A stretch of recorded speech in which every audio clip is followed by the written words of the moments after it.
महाराष्ट्र राज्य कुस्तीगीर परिषदेच्या वतीने आयोजित करण्यात आलेल्या महाराष्ट्र केसरी कुस्ती स्पर्धेसाठी संत सद्गुरू गोदड महाराज क्रीडानगरी सज्ज झाली। महाराष्ट्र कुस्तीगीर संघाने परिपत्रक काढून या स्पर्धेमध्ये सहभागी होऊ नये यासाठी राज्यातील पैलवानांना कळवलं असताना देखील राज्यातील 45 पैलवानांचे संघ या स्पर्धेसाठी दाखल झाले।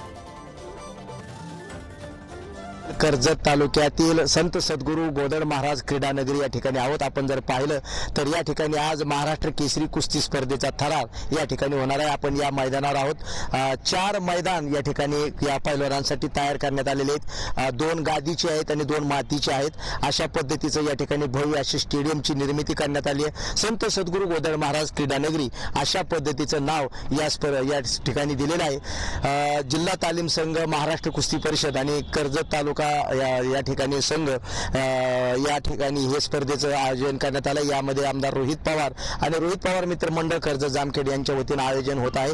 आपण जर पाहिलं तर या कुस्ती स्पर्धेकडे आता सर्वांचं लक्ष लागलेलं आहे। ही भव्य अशी क्रीडानगरी तयार करण्यात आली आहे। या ठिकाणी कर्जत शहरामध्ये खास असं मैदान तयार करण्यात आलंय।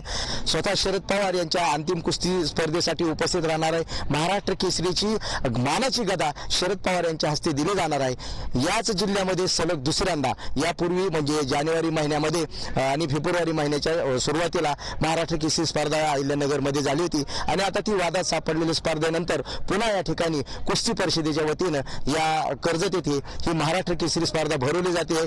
जवळपास महाराष्ट्रातील 45 संघ या स्पर्धेसाठी दाखल झालेले आहेत। आता वजनांना काही वेळात सुरुवात होणार आहे आणि एक प्रकारे आता कर्जत शहर कुस्तीमय झाल्याचं आपल्याला पाहावयास मिळतं।